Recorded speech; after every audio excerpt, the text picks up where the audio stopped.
So, over Christmas, I was getting some presents, last-minute presents, and I went to the shop and I said, can someone sell me a kettle? And the bloke said, Kenwood? And I said, where is he? Yeah. When it comes to cosmetic surgery, a lot of people turn their noses up.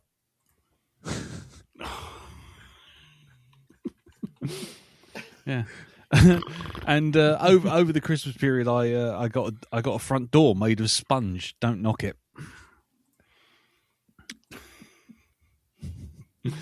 Oh, you promised only 3. I did promise only 3, but I was lying. That's how it works. Yeah. I bought a wig from the devil, and I'm sure there'll be hell to pay. Do you know what, lads? Over Christmas, I became quite obsessed with the Monkees' "I'm a Believer." I kept singing it, and Ree said to me, "You sing it one more time, I'm going to fucking leave you." And I thought she was joking, and then I saw her face.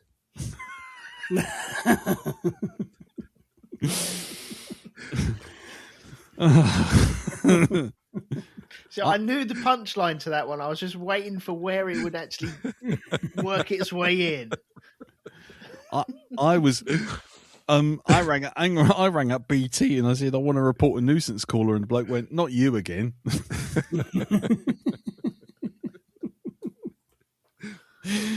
And I checked 3,000 or 4,000 times today. I don't have OCD. Anyway, right. Hello, everyone. Welcome to Black Dog 246. I'm Lee. I'm Darren. I'm Jim. I'm Elton. And this week, it's a test. This is a test. This is the test of the emergency systems, just to get us into the warm-up for the rest of the year. So we're just having a bit of a chat. For some reason, I'm looking at Zencastr and it's doing some really crazy things with everyone's feed. So I'm really hoping this is going to record. Which is why we're doing this stupid thing. Yes. Anyway, So this week we won't be reviewing a film. We will just be doing a sort of extended "How was your week? How was the break?" And then we'll be putting out what film we're going to do next year or this year. That's the one. What year is it? Next week. Next week. Is it next week? Is this a Tuesday? Is this a Wednesday? Do you know what? Can I park here today? What? When is bins? When is bins? When is bins?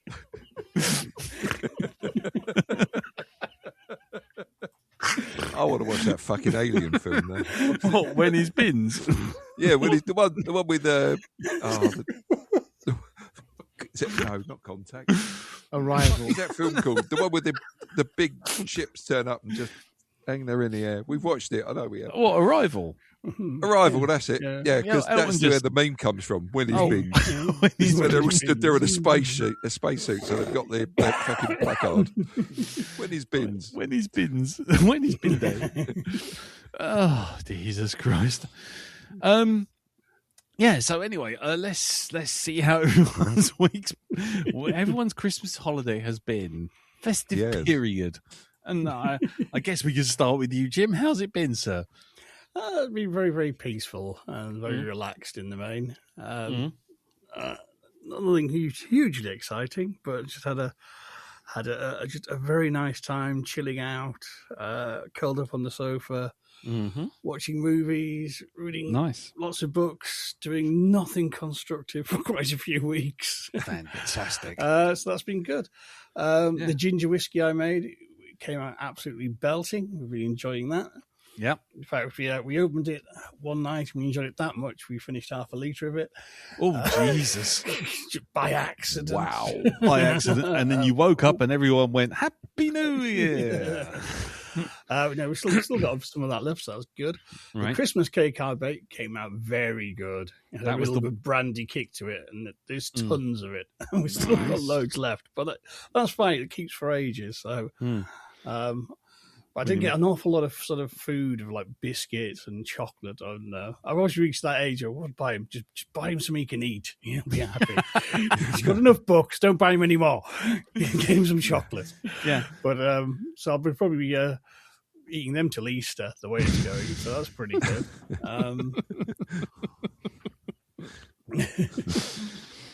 But also, I've probably got to old man age because my favorite present was I got a tool bag. Nice. A new tool bag, with all my tools in. Because basically, I've got like various big boxes with tools just shoved in, which isn't terribly handy if I need to go do stuff for the allotments. And I've got a proper tool bag, which I'm very pleased with, and a big sort of assemble it yourself when needed bow saw as well, the proper old sort of fashioned wood one. And for chopping up, doing firewood, and an axe. So I have a fire pit. Next year I'm going to start cooking over real coals and do some big steaks over real coals for that genuine smoky taste. If we ever see the sun again and the endless rain stops. I was just going to ask the other two guys, does this sound like sort of like the prep for an excuse for a murder spree? I've got a fire pit, I've got an extendable tool bag with a bandsaw and an axe. And a folding handsaw as well. Yeah. And an allotment. An allotment.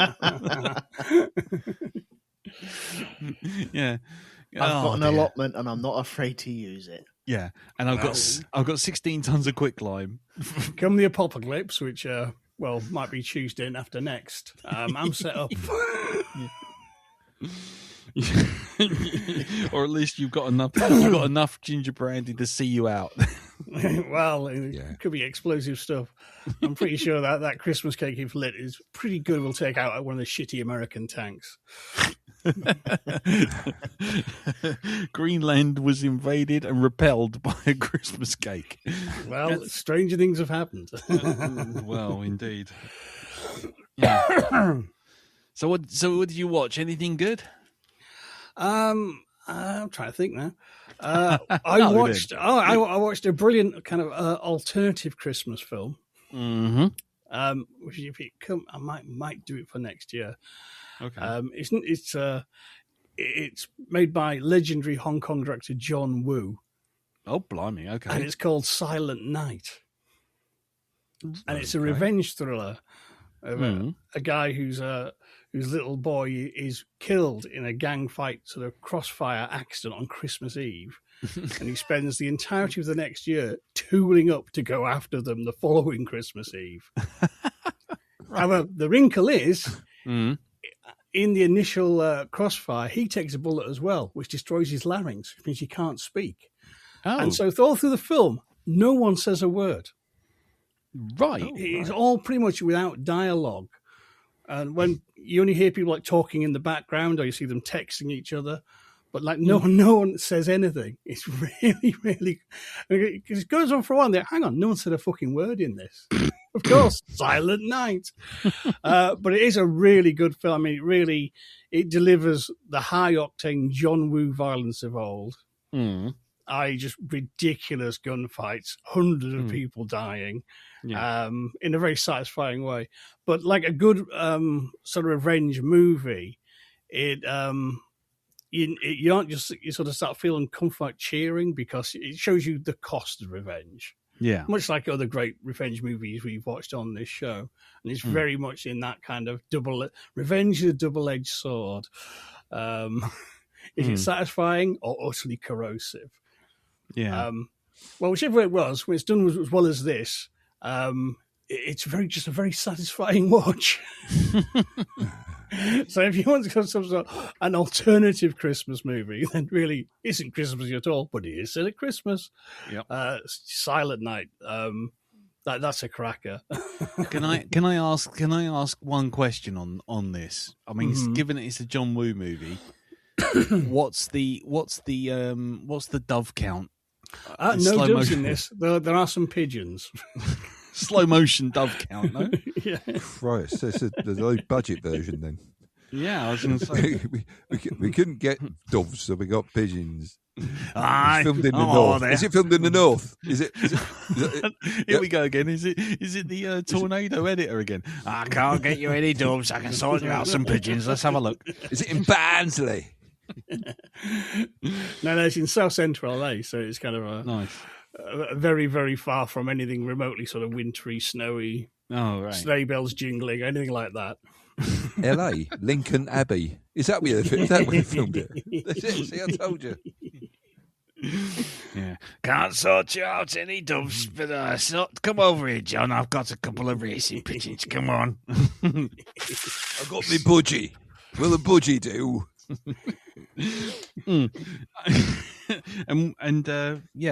Where was this available generally? I think we saw Amazon Prime.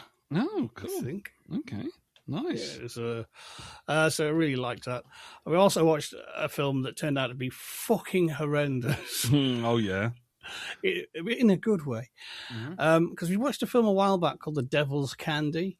Yeah. Which is kind of about a satanic guitar, and it's really sort of really dark and twisted, but really sort of quite fun. And I thought, oh, this guy's done a couple other films. Let's go back to his first film. Yeah. It's a film called The Loved Ones. It's an Australian, Right. a strange effect. It's a film set in Australia. And, looking at the poster, you think, all right, this is kind of sort of teenage horror, prom set, slasher movie. Yeah. No, it ain't. It's very fucking dark. Oh, Halfway through, Teresa looked at me going, why do we watch this stuff?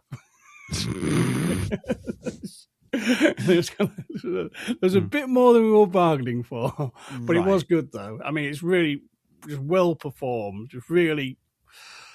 It's not gory, but there's lots of things, because it's very realistic.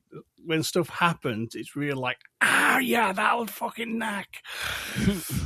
And just generally, it's got this skeevy, creep under your skin vibe that you don't often get. Because generally, horror films go for like creepy, spooky, or like full on sort of gross out, throw the guts everywhere. But this sort of going for that sort of original Texas Massacre kind of, oh my God, this is fucked up and horrible. I think I need some sort of moral shower after watching it. Oh, okay. So I'm going to put that on the docket. Nice. We'll look forward to that, I think. Oh, yes, yeah. We also watched a couple of kind of like modern day fairy stories that are just unbelievably sort of dark and weird. Oh, yeah. One called Without a Name, about a guy doing a survey, and the area he's surveying is this area of Irish woodland that doesn't have a name. And for good reason, because nobody bloody wants it, because there's weird forces there. And that's a really... It kind of... You remember that Ben Wheatley film, In the Earth? Oh, God, yes. It's like that, but good. Oh, and as it came out before Within the Earth, it's kind of, hang on, some of this is a bit bloody familiar, Mr. Wheatley. I'm not saying... I call you a thieving bastard, sir. And I say, good day, sir. You're a thief. What's that called again, sir? Without Name. Without Name. Okay. Yeah. Cool. Nice. That's pretty good. So it dies generally kind of folklore weirdness, but in a modern way, and no CGI fairies or any bollocks like that, but just something kind of generally that kind of what you know, the first half of that Ben Wheatley film had that real sort of sense of there's something in the woods, you don't know what, and then it just goes wibble. Well, this really actually pays off in a story that comes full circle as you sort of work out what's going on. That was really, really good. Yeah, nice. I think that's Amazon as well. I think. Awesome. Yes. Excellent. And apart from an endless stream of cakes, did you get and biscuits and booze? Did you actually get anything else for Christmas or anything cool? Yeah, I did get a Kindle Fire. Nice. Because basically, I wanted kind of my original plan was I kind of wanted like a small tablet for like sort of streaming music and having my recipes on in the kitchen. Because a phone's a bit small. I thought I want a dedicated screen in the kitchen where I can just, bang on some tunes while I'm cooking, pull up my recipe and just have it there. And I've got an old tablet, so I'll try and like jury rig that into something, but actually the Samsung tablet I was going to use is so old YouTube won't work on it and things like this without me doing a lot of fucking around, and which I could be bothered to do. But then when they had the Amazon Prime Day, the 8-inch Kindle Fire HD was £40, And coincidentally, my dad happened to be going, "What do you want for Christmas, son?" I went, "Ka-ching." Ka-ching. And as it is, this little thing's not going in the kitchen. It's just far too handy. I mean, I've got like a 10-inch plus tablet, which is great for drawing on and reading comics, and I can do proper writing and work and coding on. I've got a Kindle Paperwhite, which is also brilliant reading in bed, has its own light. I can take out in when it's actually sunny and read it because it's a e-ink screen. That's brilliant. Nice. Perfect for traveling. But this is just a nice in-between when you want something that's kind of not a full-size tablet, but bigger than your phone. And it's just like, this is good. This is a very good size. And my next phone, I'm going to just not bother with, I think, actually. I'm going to get an old dumb phone and just stick with this. Nice. Kind of, and 80 that's just perfect. You can do a lot on it. It's big enough, but it's not too cumbersome. Nice. And, of course, you've got the whole Amazon ecosystem built into it as well. So I've got all my Kindle books on there, and I've got stuff on Amazon Prime, and it's very easy to not jailbreak it, but you can basically download 4 bits of software, and you can basically run the Google Play Store on it as well, which has a lot more apps because it's all fully compatible. But it's just, these companies are having these pissing contests with each other. But you can literally there's 4 downloads, and you can get the Play Store and Gmail and Google Docs on it and all of that good shit. So deny Bezos an extra couple of quid. Absolutely. He's got it's a great little device. It's kind of I like this. It's just a good handy size for a lot of things. It fills a niche in my like 6-screen world. Nice. 7-screen world. Phone, Paperwhite, Fire tablet, full-size tablet, PC, big telly. Nice. I need all the screens. I need all the screens of different sizes for different jobs as I see fit. Yeah, exactly. Although now getting that one, you've created 2 spaces in which you need to fill. Probably. Yeah. You need to have like one for the toilet. You probably need to just have one on the back door of the toilet so you can just sit down and just stare at the door. Maybe. I don't know. One on the watch. You need a watch one. You need to get a shrinky. Teresa's ventured into the world of the smartwatch because she's got like a one for doing running. Which is pretty nifty, but personally I don't need to play Dick Tracy on my wrist. I know you can run Doom on them, which is my benchmark for any good bit of kit, but all the same. I don't need a watch to beep and tell me I need to check my emails on another device. Thank you. No. Don't need that. No, it's I mean, it's got to the point now where you can play Skyrim on your fridge. I mean, you just do. But brilliant. Okie dokie. Well, sir, we shall move on if that's okay. Yep, that's good by me. To Mr. Elton. How about you, sir? How has your Christmas period festive eggnog Christmas thingy going? It was bloody fantastic. Oh, that's nice. It was really, really good. So I was working up until Christmas Eve. I was on night call on Christmas Eve, so I had every single finger and toe crossed, hoping that I didn't get a call out on Christmas Eve, which I didn't, but I still had to go in for the day for the work and did a fair few miles. One trip, I think I went from Luton down to Sevenoaks, which is Jesus. The total opposite side of the M25 from each other. Yeah, I was going to say, couldn't get worse if you tried. No. I tried, but no, I couldn't. No, that was about it.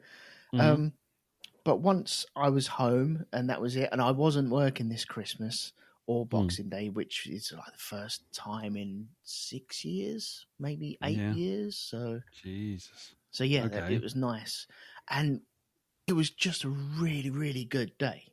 Did some things out of the norm as well, but I had my mum up and my brother up as well, along with all the kids as well. Jacob and Maddie flew to LA on Boxing Day, so I had to get up Boxing Day morning and drop them off at Heathrow. But the road's pretty clear, so that was good as well. We did the church thing for the very first time. The church thing? Yeah. Yeah, I know. What do you mean by the church thing? Look, Christmas Day, just popped along, and then Did once it burn? Did it burn, Ellen? You know, when no, you went in there? no. Was it, And then after that was done, we went to the other church, the pub.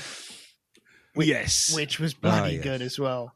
We were banging down the door waiting for that thing to open. So the church thing finished at 12 and the real church opened at 12 o'clock. And wow. So, yeah, it all coincides. Really, really coincidental in a village that it all coincides with each other, really. Yeah. And you literally got the local pastor going, right, okay, everyone fuck off out. Come on, the pub's opening in 10 minutes. I've got to get changed. Yeah, he's calling last orders.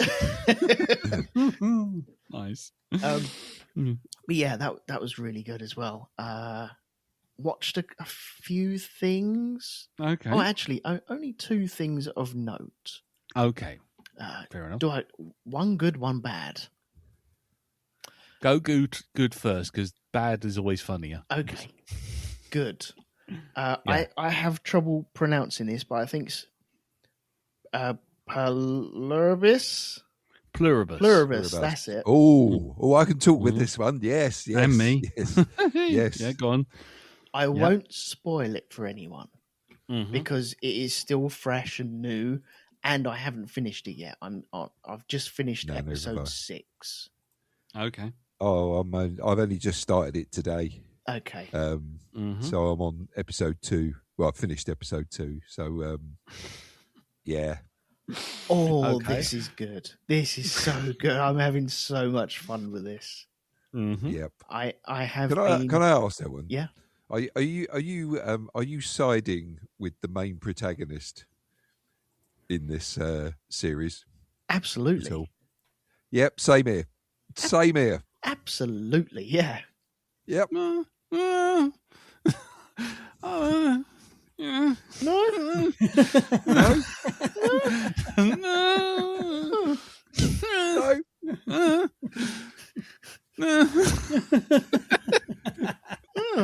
Have you watched the whole thing, Lee? Have you watched the whole thing? I'm sorry, Carol. Press 0 anytime.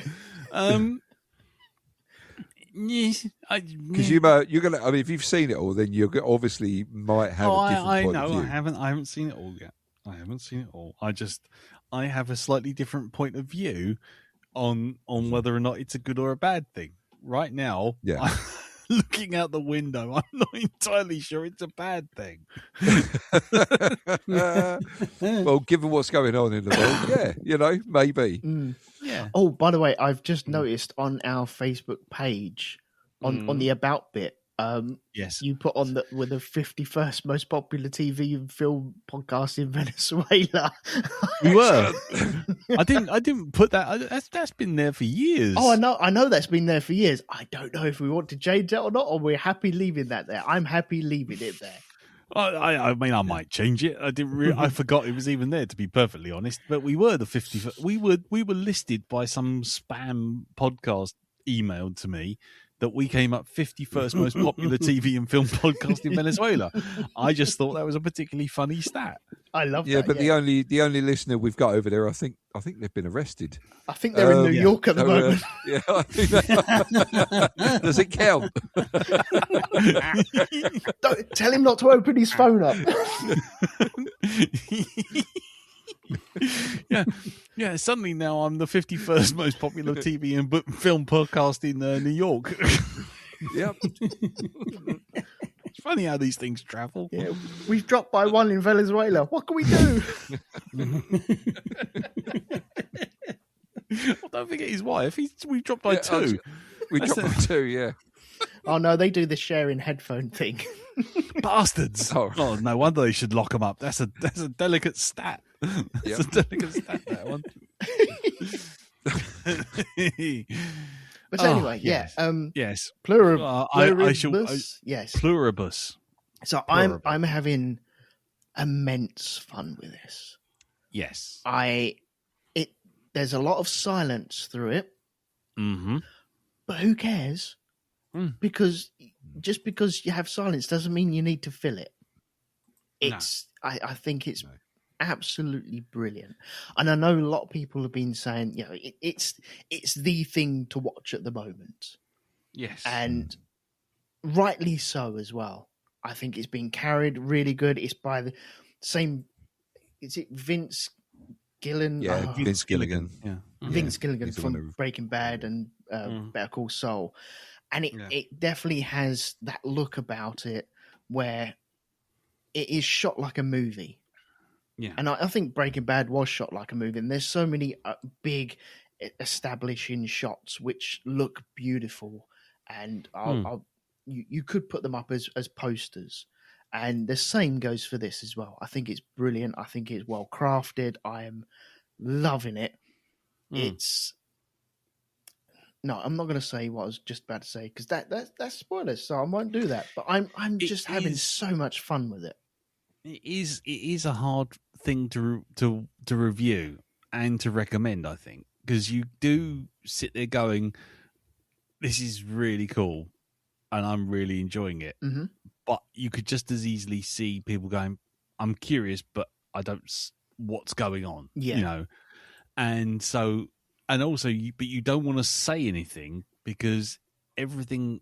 I mean, that's essentially how I sold it to Carol when we started watching it. I was like, I know what it's about. I'm not going to tell you. Yeah. Let's just watch it. Yeah. And see how it plays out. So yeah, I dig it. I think I'm really enjoying it, to be honest. Yeah. But I wanted to say one thing, but I can't, so I won't. I know it's tough. Maybe we get 6 months down the line or something like that. I don't know. Maybe we should have done that instead of Alien Earth. I don't know. Do you know what? I would have greatly improved. I would greatly have appreciated that, to be perfectly honest. But but at least we've got a couple of years before Alien Earth comes back. Yep. we might, with any luck, it might not come back. But hey ho, let's see how that plays out, huh? Yeah. Go on, carry on. And talking about rubbish things like Alien Earth, I saw Jurassic World Rebirth. Oh, good lord! Now, lordy. Many moons ago, Mr. Jim Moon of this parish mentioned that if you get to around about the 6th or 7th movie, don't be surprised if it's utter guff, because there's 6 or 7 movies in. And why are you surprised that it is rubbish? Yeah. Well, and you know what? He actually said that to me while I was reviewing this film you're about to talk about. Oh, okay. when did you review this? Sorry. I went to see it on day of release when it came out of the cinema. Oh, okay. It's okay. Don't worry. You can talk about it. I'm just saying it was just quite funny that you just quoted Jim's bit of his review back to me when I was talking about this film. Yeah. Come on, carry on. Jimception. Yeah, that's always going to be with me until the day I die. Jimception. That Jim Moon moment. Anyway, yeah. Oh, this is tough. This is a checkbox. This is really, really not good at all. It's fucking rubbish. It is. Well, okay. So, without spoiling it for anyone, and I won't do that, but in Jurassic, I think on Shonky Lab, do you remember when I did them? I did Jurassic. I think I spoke about Jurassic World. Yeah, Jurassic World hadn't come out, I don't think, at that point. Well, I think I had first one when I think I had seen it. I'm not so sure. Anyway. Jurassic, I've learnt I don't mind that movie, although I know what it is, and I came to the conclusion that once you start manipulating the dinosaurs, they're no longer dinosaurs; they are just monsters. That's right. I remember being on this podcast because we were talking about, because there was also Pete Hammond talking about them being feathers. That's it. Yeah. Okay. Yes. Yes. Got it. So I've had that problem because you remove that real world thing of ancient history that we've never seen, but it was there. We dug it up and we saw it and we found it and we built that frame around it and we understood it and we scienced the shit out of that. And then you come along and do your jiggery pokery and we're going to manipulate it a little bit and you've just created a monster. Well, then why not just create a monster movie? Because reasons. Enter Jurassic World Rebirth. Oh, fucking hell. With different colours. Oh. Yeah. And it's is it the worst of the lot? I think it's down there with the worst of the lot. Over to our dinosaur expert, Darren. I wouldn't say it's the worst of the lot. I wouldn't say. I thought the one that came before that was. Was that the one with the genetically engineered locusts? Oh yeah, that one. Oh, what one was that? Is that the Fallen Kingdom one? Yeah. Oh, there's one I haven't seen. I haven't seen The Domination. Right. I don't even know the titles of these things. I just tuned out after Jurassic World Part 2. But I'll tell you what is surprising. There's an animated Jurassic Park show on Netflix, and that's actually quite good. We've actually sat and watched it, and it's actually got a decent story to it. It's about 6 kids who got trapped on the island, the first island, but it expands from there.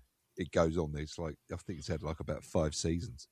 Yeah. Are these Lost Islands by any chance? Lost Islands. The Lost The Polar Bear. Oh, yeah.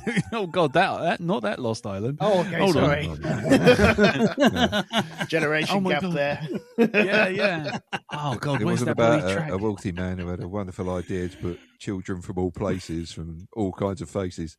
No, it is about 6 kids that win a competition to go and study on the island, and then it's just before all the shit happens in the films. It runs alongside the movies.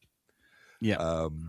So you do get, every once in a while you'll get one of the, not the like Alan Grant or anything like that showing up in it, but it'll be like, was it the scientist Dr. Wu? He appears in a couple of episodes. Connections. Yeah, but it doesn't happen that often. If you know what I mean? They don't keep going back to it, unlike Star Trek Lower Decks.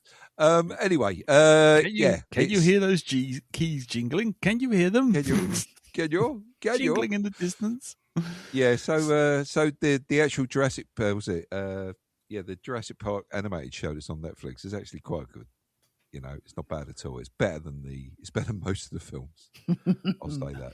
So Elton, and it doesn't fuck around with the actual dinosaurs and create brand new ones or anything like this. It's all bog standard stuff. Yeah. T-Rexes and Spinosauruses and stuff like this. I mean, I'm gonna say this. I'm gonna say it because you know what?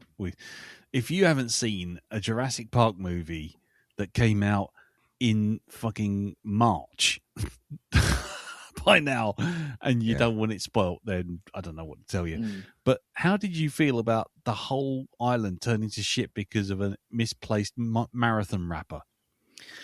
Oh, fucking hell. Fuck's sake. Just, yeah, exactly. That was, we watched it back recently, that one. And are you fucking serious? It gently fluttered in, didn't it?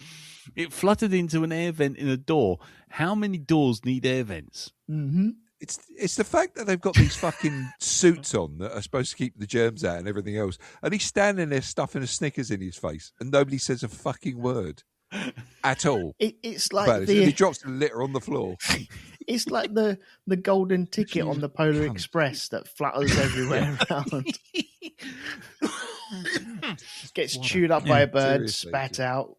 chased down by wolves underneath a train, and all of a sudden there he is, appears in a door vent. Ricochets off a wall, hits a light bulb. I just love the fact that he's got tolerances. He's got tolerances so highly tuned that if you just put a Snickers wrapper into a tiny vent by a wheel, the whole thing basically explodes and shuts, lets out a fucking 600-foot high dinosaur. What's next? Oh god, I forgot. I put the toilet roll on the wrong way. I did the party at the back. Oh no. The Velociraptors are in the kitchen. It's a Jurassic World's version of wrong leaves on the line, isn't it? Well, at least leaves on the line you could understand because they built up over time. This was literally one wrapper going into one air vent in the actual connection section of the door. Yeah. First day. First day. I mean, the worst bit is if you think mechanically, because the door's got the vents, the ones that get fucked over by the Snickers wrapper are actually on the seal. Mm-hmm. Yeah? Yep. So if they were to seal something, that means they got a vacuum, right? Yeah? Yeah. So presumably they're sucking in air from everywhere because they're a vacuum to seal these big, huge doors. Yeah. So you're telling me they can't handle anything as big as a 3-inch long piece of crinkly plastic? No, I mean, apparently not. Is that too much? It leaves on the line. Do you think that's what it was? Do you think that the people who design our trains and tracks over here were the ones that designed the security system? Yeah, Jurassic. Yeah. So that's what it is. It's them. Yeah. As soon as that guy ate that Snickers wrapper, Snickers, and I just thought product placement, and there's the disaster. Yep. I mean, I've seen more convincing disasters come about in a Final Destination movie. You know, oh whoops, I've slipped over. Oh well, there's a penny. It's fallen down an air vent. It's got caught in an air vent. It stopped the fan, and the whole building's exploded. Yeah. Like, oh, you could just imagine it, can't you? Bing bong. We are sorry to announce that there will be no dinosaurs today, as there's the wrong kind of Twix wrapper on the sliding doors. I'm sure you'll understand. Yeah. Welcome to your multi-1,000-pound holiday park, where you've paid like millions of dollars to be here for 1 week to see the dinosaurs, where we will take your safety and security very serious. Oh fuck! Someone's dropped a polo. Jesus Christ. But the way that it... Watch what you'll do with the Ferrero Rocher! The way it... Well, it does the member things again. The member berries, oh God, yeah. Of course it does. Yeah. And some are not very subtle. No. And... Yeah, there's like a Jaws homage, I think, at one moment. There's a lot of that in there. all it needed was some yellow barrels. That's all it needed. Yep. And somebody's throwing some chum into the water there. Yeah. You know, to get the bloody mosasaur to fucking appear.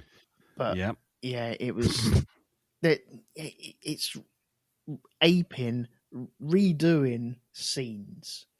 Yep. And a lot of these member berries that we go, oh, it's pulling little lines out and, you know, get away from her, you bitch. All that crap. That's awful stuff. Get away from her, you bitch. But when they're rehashing scene by scene again, it's just, oh, what is the point? What is the actual point? Would you say, Elton, that this gets the Jeff Goldblum Award? What's that then? Is a big pile of shit. Yeah. Oh yeah, absolutely. Yeah. Oh, rightio. For people that really like just adventure movies, I say give it a go. You'll have fun with it. Disaster movies, you'll have fun with it. If you like Jurassic Park, you'll have fun with it. That's cool. But if you like seeing people die by disappearing behind a large rock and the camera conveniently placed so you don't see either the person, the monster, or anything because the budget's run out. Yeah. This is the movie for you. This person has died because clearly his red flare has gone out. Yes. Oh, hold on. The test audiences didn't like that, so he survived again. How? He had another red flare, which he surprisingly didn't use earlier on. I don't know why though. Oh, it's so fucking rubbish. It's really, really bad. The helicopter's coming in to save us. Oh, great! Let's come on, bring us in. Come in, helicopter. Hold on, we'll just fly around for a few more minutes, waving the glide willy and nilly, so that something big can come out of the forest. Oh no, it's we've got 10 more minutes to fill. Let's fly around a little bit more. No, just fucking land. No, let's fly around. Find safe place to land. It's a fucking base. Just land. And the problem with making these monsters bigger and better each and every episode is when you actually come on to like the main one, which is the T-Rex. It's oh, you're here. Oh, okay. What are you going to do? Oh, we're not going to get nibbled by you. Okay, well, yeah. It's not got that oomph anymore, has it? It's lost it all. Yeah. Well, that's the thing. You don't get awe. You don't get awe by just showing people bigger and bigger things. No. People get awe because you show them something they want to see and give them a sense of scale and weight and purpose. And if they feel like animals, you'd go, yeah. If they feel like the fucking 6-armed rancor running through the forest trying to swat planes out of the air, it's just like, yeah, I'm not feeling it. I'm not feeling it right now. I felt that as well, yes. Yeah. Mum, I want a rancor. We got a rancor at home. D-Rex comes out of the forest. Hello? Don't mind me, Ed. Don't mind me, Ed. D-Rex. Hey. Check my skull. It's just a bump of the head. Oh, I've just seen who it's directed by. Oh, okay, there we go. Yes. Yes, it was directed by Gareth Evans, wasn't it? Edwards, yeah. Gareth Edwards, yeah. I mean, you think he know... Well, you know why he got in? Because they wanted someone to do a special effects movie on the cheap. Mm-hmm. And it's like, you see that creator? He made that creator thing for like tuppence halfpenny. It looked really big. Quick, Get him on it. It's like, okay. The only scene where I felt he was doing something with it was when they had to go up to get the blood samples out of the massive Diplodocus, or whatever they're called. Yeah. And I thought, ooh, they actually look quite big, and they're not threatening. They're just kind of lumbering about like big cows and stuff. And you think, okay, fair enough. But no, didn't take long for that to suddenly become a thing. Oh, look, the tail's whipping around and the music goes. And you're like, oh, for fuck's sake, we're off again. Yeah. Oh, well. Jurassic Park Rebirth. We need someone who's done movies with monsters. Oh, he actually did monsters. Oh, yes. Maybe just get that man who did monsters in. Oh, and he did Godzilla as well. That had big things in it, so he can surely direct big things, can't he? Yeah, he did that creator, and that had a big thing hanging in the sky, and that felt really real. Yes, because it didn't do an awful lot. It just floated in the sky. It's like, yeah. But we want to tell him what to do. Yeah. Okay. Right. Anyway, I don't think I watched anything else. That's okay. I've done a bit of work during my time as well, but overall, fantastic time. Although I didn't use Amazon once for any presents whatsoever. Wow, look at Mr. Big Flex over here. Went out and purchased everything. So I was like, yes, old school, into the high street, doing stuff. So I was very proud of that. So when we see these high street figures that say the high street figures are up by X%, it was you. It was Elton. It was Elton. It was all Elton. It's just me. Like the 51st most popular film and TV podcast in Venezuela. We've had one extra person this year. Yeah, that's it. I'm going to have to check the stats and see if we can go for somewhere else, like the 100,000th most popular film and TV podcast in North Korea. Anyway, cool. So you bought all your stuff, and it's all good. Yes, it was all good. Yes, everyone was happy. Yeah, there was tears and happy tears, but happy tears and happiness. Joy. It was good. It was bloody good. So nice. Yeah. Oh, we all clubbed together. Bought my brother a PS5 as well. So nice. There was moments where, because we clubbed together, we gave him that early on. We got him some shower gels. Yeah. So he had something to open. But obviously, us sticking all that money into that, it was like, do you know what? He'll be happy with that. He'll be fine. But there were like at least an hour or two of us opening presents and him just staring at his box of PlayStation. That was it. Going, what the? Yeah. You know, the problem with that sort of thing, though, is it turns into shit. What have I got to get them next year? Yeah, no, we didn't do it for that. You know, he's had a pretty shit year, so we thought, he's out. Why not spoil him for once? Nice. But that was it. Yeah, that was cool. it. Excellent. And then over to you, Mr. B. How was your Christmas period and stuff? Well, yes, it was very good. It was very good. Mm-hmm. Did some stuff, actually. Did some stuff. What did you do? Well, first of all, let's go through some of the not so cool stuff. Now, this is a word to the wise. If you are thinking of buying anything from Welcher, can I suggest, if it's for Christmas, do it 6 months in advance? Okay? Okay. If you don't want growing anxiety over a month as to whether this gift is going to turn up on time for the big day. Right? You know what you need? You need Elton as a personal shopper taking you to the actual shops. Yeah. Oh, man, right. yeah, that would be great. Fuck it. Okay, done. You booked him for next year. I was going to say, next Christmas, you're going to have Elton as a personal shopper take us around London. Yeah, let's do it. Let's do it, man. Let's get that. Nice. Let's get that sorted. Oh, not around London. I'll get lost. Yep. Now, I went looking for a gift for Maria, and I know she just started getting into things like Lego. She's had a few small models. She's really enjoyed making them. Yeah. And one of the things she does like is Minecraft. So I found a Lego Minecraft creeper on Welcher, and it was like the lowest price to get it anywhere. It was like 15 quid, I think it was. So pay for it, and it said, "Don't worry, this thing will be here on like I think it was like the 12th or 13th of December." Right. I thought, right, fine, excellent stuff. We'll grab hold of that. Great. It got to that day, nothing. Day after, nothing. Day after, nothing. Nothing.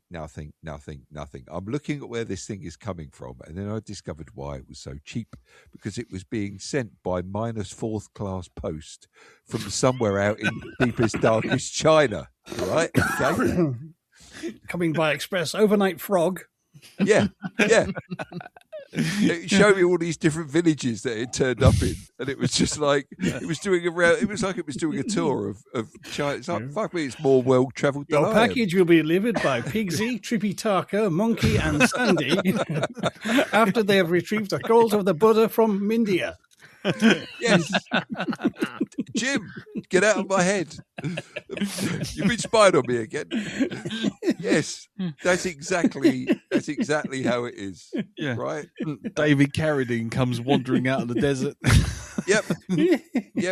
He's got a couple of burns on his arm where he's picked up the box, like the metal container that's been left on a fire. He's carried it all this way to prove how devout he is.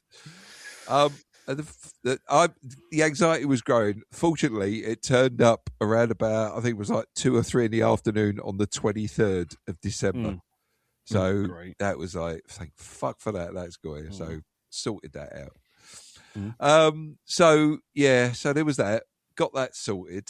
On Christmas itself, went out and visited Dad on actual Christmas Day itself.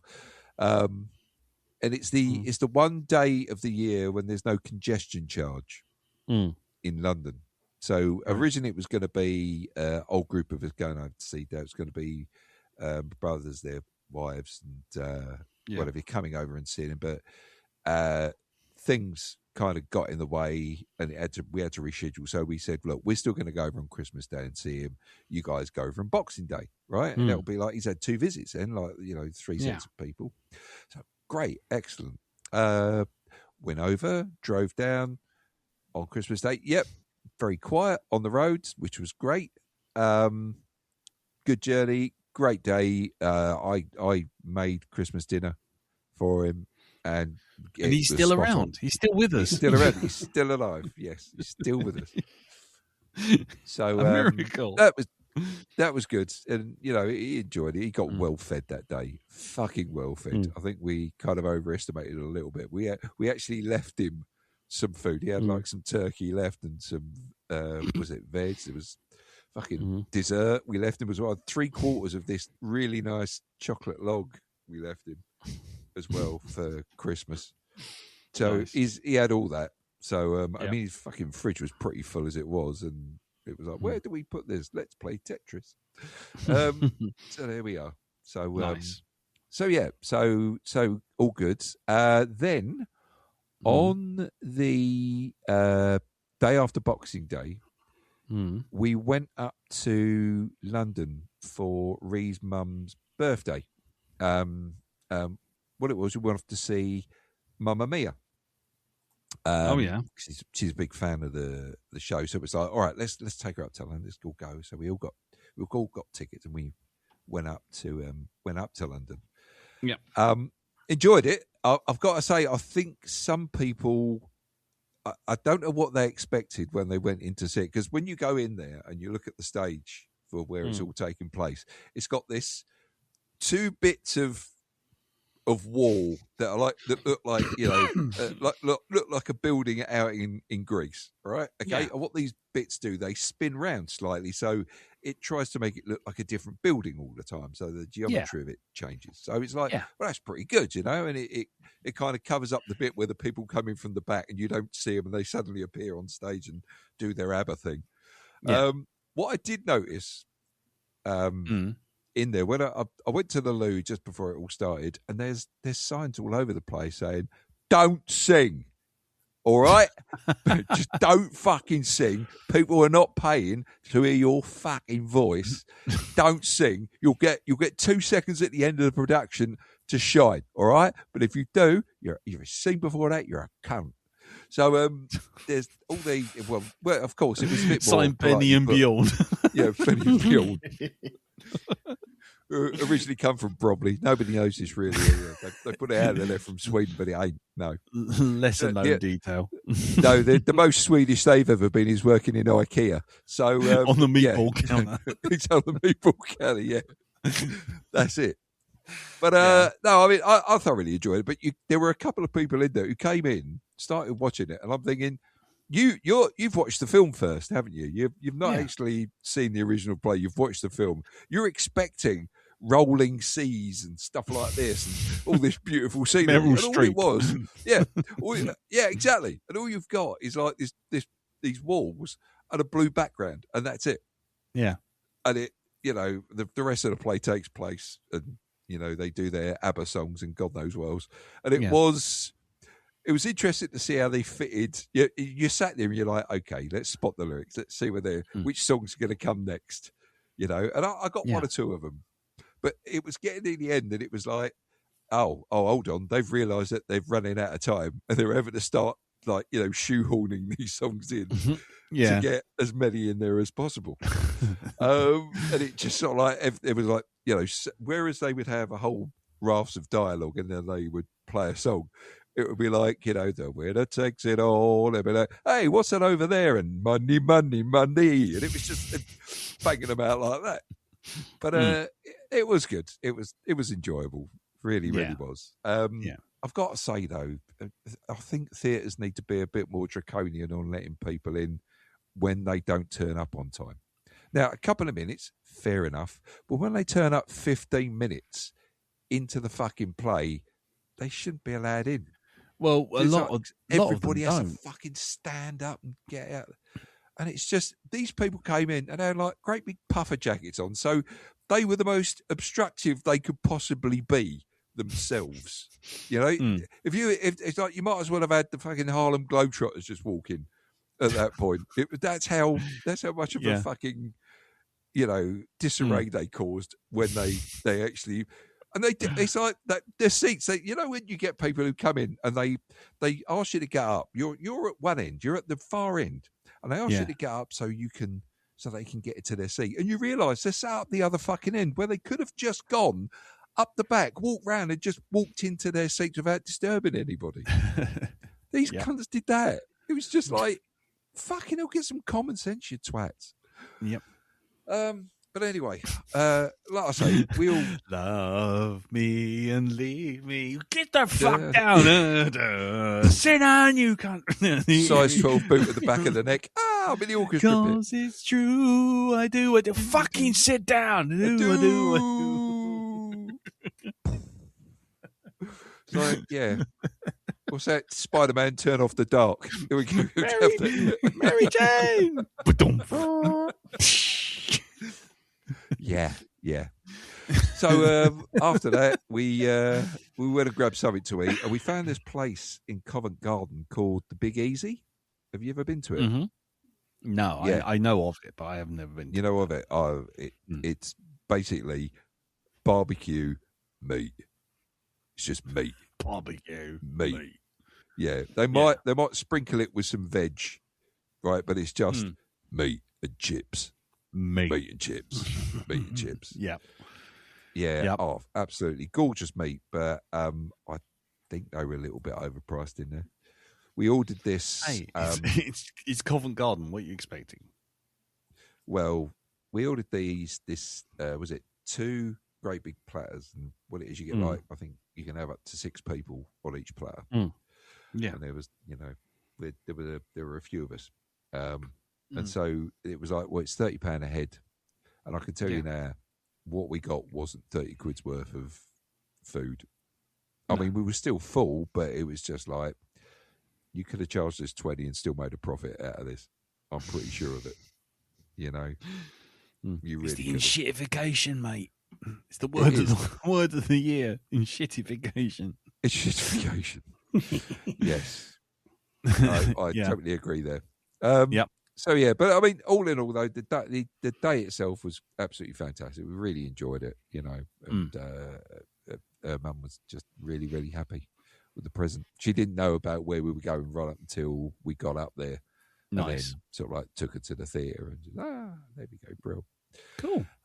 So now we come on to why Christmas, or should I say, can we class it as Christmas? I think so. Go on. Because it happened in between Christmas and New Year's. Well, then I think that counts. Go for it. Yeah. So the season suddenly got very fucking expensive for me. Because I came out of, I went to Tesco's to get some bits and bobs. This was in the period between sort of like, you know, Christmas and New Year's. Yeah. And I got outside, and now I haven't been for an eye test in a while, right? And the universe went, you need to go for an eye test now, all right? We're going to force the issue, because I got outside, I was rummaging through my pockets, and as I stood there, my glasses just suddenly fell apart. That was it. They just gave up, or they just broke. They were right there, and then they slid off my face. That was it. One of the arms came off, and it's like, oh, fucking bollocks! This is not what I need right now. I'd actually been and done some overtime just before Christmas, and I got paid really well for it. And it was like, oh, fucking yes, we've got more than enough money for this year. You know, we'll put some aside of it for later, and there's bound to be some more overtime coming up. And of course, it's that whole thing of first he giveth and then he taketh away. Yes, because that's what fucking happened. I went to the opticians. We booked in an appointment to have this eye test and to get glasses sorted. First of all, couldn't do anything about the glasses. A small spring inside the arm had snapped, so there was no repair in it at all. So I said to him, look, until we do the eye test and that, can you just like glue the hinge so that it at least stays together for me long enough until the new glasses turn up? Yep. He's like, yep, sure, no problem. Anyway, I go for the eye test. Yeah. And I'm in there waiting for the test, and it's like I'm saying to him, look, I'm concerned about certain parts of my health, and I'm just wondering, I hear there's an extra scan you can do to sort of like have a look for anything else, things like dementia and shit like that. Yeah. And he went, yeah, we've got, we can do a 3D scan of your retina. Yeah. And it's like the original test cost $29.99, right? So I thought that to begin with, it's going to be fine, not a problem. And he went, yeah, we can do that for you. It's an extra 25 quid. Oh, 35 quid on top of that. And I'm like, right. Oh, okay, fine. All right, I need this. I need to know. Yeah, let's get it done. And there's one or two things I've got to go back every year and get them to check out as well, to keep an eye on the retinas in my eyes, because they're showing, there's a risk that certain things may happen to them, like glaucoma and stuff. It's looking, I'm kind of nearing the sort of danger list with the way it is. It's too much being in the forest. That's your problem. You've been in the forest. Yep, I've been in the forest. Yes, you've been checking behind those bushes again after our last conversation. Indeed, yes, finding those USB sticks. I heard that conversation as well. Yes. Yeah, it's a digital age, Ellen. It's all changed from like railway sidings and shit like that. So, and now all of a sudden, mysteriously, I can't see, madam. Yeah. So they do all this for me, and the guy takes me through the test results and shows me. He says, "Right, okay, well, compared to the last time you came, nothing's really changed. It's looking good, but we're kind of, this is an area of concern, but it's all right for the moment. You're kind of cool, And then I got out to choose some lenses, some frames for these lenses that are coming along, and it's like, found a pair, 100 quid. These things, I put them on, they fit me perfectly. I couldn't have my old frames repaired because, or should I get similar ones that I've already got, because these are 5 years old now, and it means the design is no longer being used. But I found something very similar. So it was like, okay, it's a Boots frame. It's a really nice looking one, blue one made of metal, and it's like, that's 100 quid. Okay, fine. And then he went, right, okay, so let's have a look at the lenses. And it's kind of like that, conversation that the Ghostbusters have when they go and do that hotel. Well, we're having a special on proton charging this week. Charging, yeah. Yeah, and it's like, as it all slowly goes, yeah. Yeah, so we put the lenses, and it's like, well, they're going to be 150 quid, the lenses. It's like, okay. And he went, I went, these are going to have the blue tint on them because of like working with screens. I went, yeah, that's all there. And he's looking at it and he goes, we might have to thin the lenses as well. I'm like, thin the lenses? Shave them down, he said, because it's like less weight, and it also means that they're more sturdy and they don't crack so much. It's like they've got less of a chance of busting if you just tap them on a table or something. And I went, oh, okay, then sure. And he went, yep, sure, no problem at all. That's an extra 65 quid.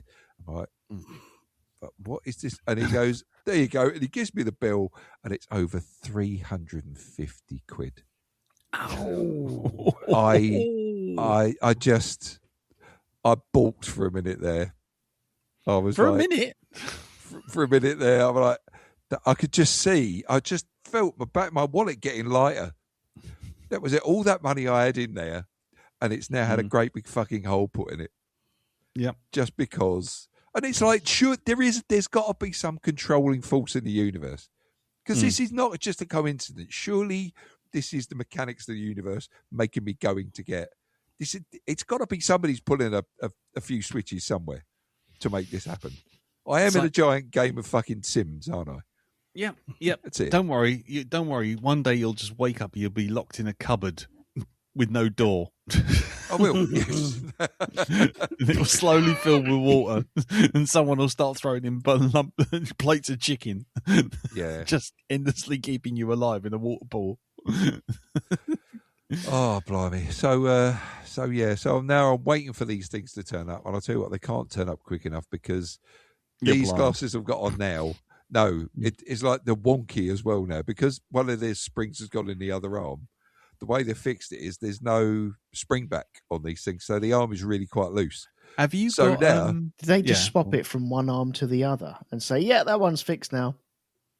Yeah, they probably could turn it upside down. Look, we fixed it, honest. The other arm's fucked. That'll cost you £100. Yeah. No, if I look down with these things now, if I look down for too long, I can feel the arm trying to escape from behind my ear, and it does do it. You just suddenly it just goes like that. Can I ask a question? Have you got some sort of special prescription in your glasses, in your lenses? No, it's pretty standard. It's just what's the prescription? I don't know what the prescription is. Because I was going to say, because you can get those the sort of off the shelf ones from Boots for like £20.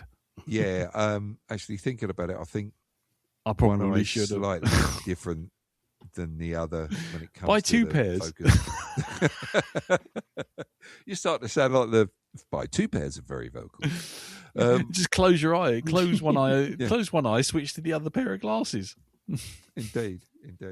Cover it in duct tape.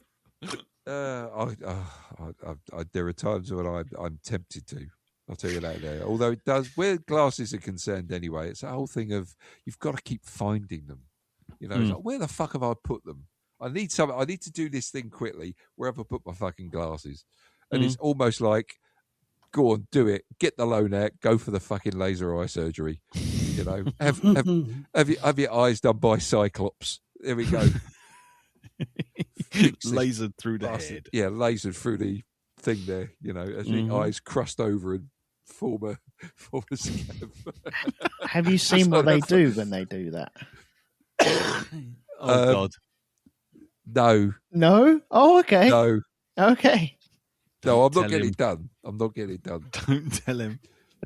Because Ree's like, don't. Just don't. She's like, don't go there. Just, because, you know, I am the one that tried to climb the side of that fucking cliff once and went, what's the worst that can happen? So I just tried to come down. Yeah, just like, oh, we can't go any further. What do we do? What do we do? And now you're recording from that point as well. Yeah, I am. I'm still there. I live there now. That's it. You're 60 feet up Durdle Door with no way of getting down. Seven Sisters. I'm still there now. It's fucking freezing up here at this time of year. Really. Long old cable. Yeah. The sound of an RNLI helicopter still trying to find a place to land. Yeah. Fucking D-Rex keeps knocking them out of the sky. Yep. Yeah, indeed. Oh, yeah. Crikey. So, yeah, probably it's the reason why Christmas suddenly got expensive for me. But there you go. Now, on the watching and playing front, me and Reed did go to the cinema. And we went with expectations sufficiently lowered. I can already tell what you went to see. Okay, unplugged everything from the brain and went, let's just go in and just enjoy this. Let's just try and have a bit of a laugh of it. And we went in to see Anaconda. Oh, Anaconda. I wrote down Avatar. No, fuck off. No, fuck that into a fucking cocked hat, right? And as much as I wanted to see, sort of like, I was curious about the Doomsday trailer that apparently is on there. Nothing can make me want to. Yeah, I know. I've seen them all online. So they've got Crikey Vision versions out at the moment, official released. There's more coming as well. Which you can assemble into an actual movie. Trailers assemble. I've seen the first film. I don't need to see the other ones that have just had the colour palette changed. on the skin of the aliens, right? Yeah. It is the same thing over and over again. Always ends up with in a big fucking fist fight, between robots and we've got more robots this time. It's not just one of those things that had the knife; it's now loads of them. Yay! Except they now look like crabs. Yeah, or something. I don't know.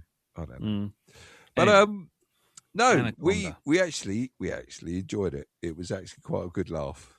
Went in, as I say, we didn't expect much from it, but I actually got quite a bit from it. And there's if you go to see it, there's one or two bits in it. I can't say much, but there are because it is these two guys actually who go out deliberately to try and remake the original film Anaconda because they were obsessed with it, right? So you got Jack Black and Paul Rudd who go out, who get like the two of their mates together and like go and try and get a loan. They try to they work out it's got to be like 2 million. They manage to go something like $9,000. So they go out and they try and refilm this thing. And there are lots of intentional nods to the original film with John Voight in it, and J-Lo and Ice Cube. Yeah. And there are some. I can't say very much because if you do want to go and see it, I mean, I had a big laugh at certain scenes in the movie. But yeah, it's a good giggle. I mean, I'll probably wait for it. If I recommend it, I'd say wait till it comes out on streaming, then watch it then. Right. But yeah, cool. Yeah, I thought I got some giggles out of it. So nice. Not a problem. Not too bad at all. Not too bad. Okie dokie. And let's see, what else have we got here? One other thing. Well, we did the pluribus thing. We've already talked about that. Yeah, we done pluribus. And the other thing I got, which was on cheap, on Steam, and that was Resident Evil: The Village. Oh, the game. The game Resident Evil: The Village. Is that the one with and you'll have to forgive me for my the tall lady. Tall lady, yes. The buxom lady with the big hat. Yes. Who big hat, you say? The only person they could possibly get to play in a film without using special effects is Gwendolyn Christie. Or better yet, the lady who actually was the body and face model in the game. Is she 8 foot tall? Because I think Gwendolyn Christie's 8 foot tall. If they can make Tom Cruise the same height as everyone else in a Mission Impossible film, I would say it's probably possible to make her 8 foot tall. What, really? What, did they have orange boxes all over the floor? Is that what it was? Yeah, everyone else was walking in trenches. Right. I'll tell you what. Yeah, he obviously had heels on his feet that fucking glam rocks sort of bands would be impressed with. Yeah. That's it. Yeah. Okay. Yeah. All right. Well, fair enough then. Yeah. I mean, if she does actually look facial wise like that character, then fair enough. Well, I know they scanned her. They did. Yeah. All right. Okay. Cool. Yeah. I'll have to look out and see what that. You dirty. Close to resemblance. Yeah. So anyway, yes. I've only got part way into it, but what can I say? There's a certain part that occurs in it that's quite frantic, and you with games like that, I would hope that they would give you a bit of leeway and you could take that section in a number of different ways, because it is quite frantic because it's a combat section, right?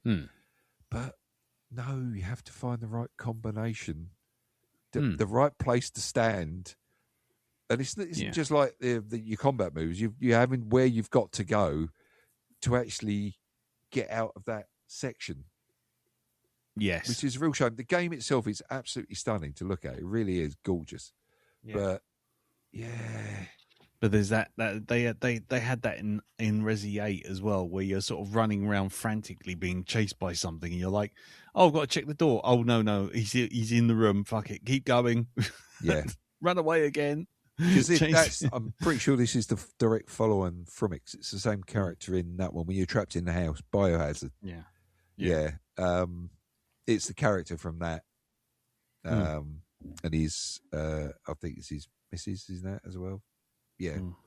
So it's it starts off with those two sort of like just being in a house together, and then all shit breaks loose, and then you find out you end up in the titular village. So, I mean, I'm sure it's going to get better, right? I'm sure there's going to be I can already hear that it's damning with faint praise. Yeah, I'm sure there's going to be lots that I can take from it and have a bit of a bit of a good time with. But there are quite one or two annoying bits that you might as well have had it as an animated scene where you're just clicking one button, because if you're going to have to do a set, you're going to have to reenact a set piece and be stood in certain positions at certain times. Or, the only way you can escape it is by going to a section that you fucking stumble across at one point. And it's like, oh, so this is where I'm supposed to stand to stop this thing from killing me. Well, thanks for that. Yeah. Cheers for that. You could have said that about, 30 retries ago. You fucking cunt. Yes. So, why didn't IGN get you as a reviewer, Dow? I can never understand that. Yeah. Oh, jeez. 3 out of 10. 3 out of 10. What a cunt. The Black Dog Cunt Awards. There we go. I wonder what the statue's going to look like. Anyway, so. Oh, I don't want to touch it.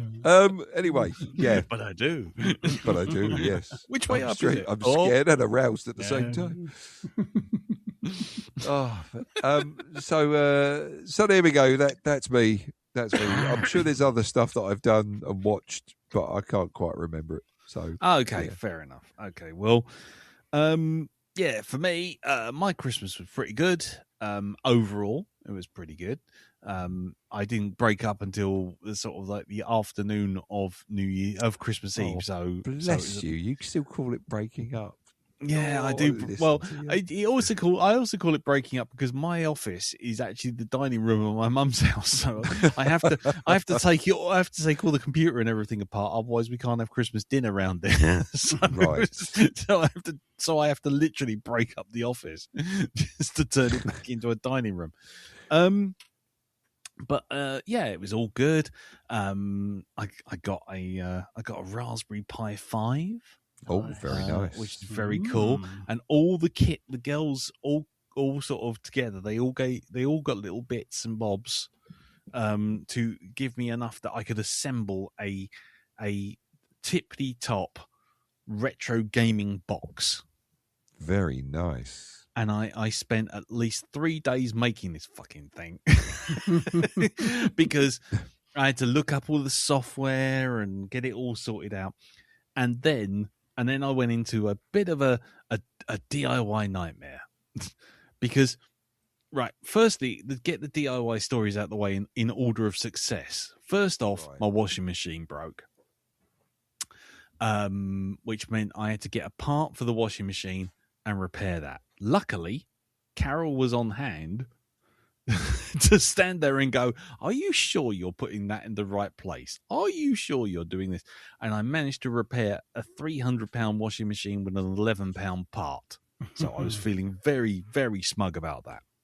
So I thought, feeling confident, feeling great. Then the shower broke. And I'm like, fuck. So we went and got the shower, got a new shower because you can't really repair those. And I got that. And again, Carol was on hand to stand there and go, that looks like it's still leaking. Do you want to turn the power off? So it's like, yep, okay. Because we got one of those electric power showers. Got it working.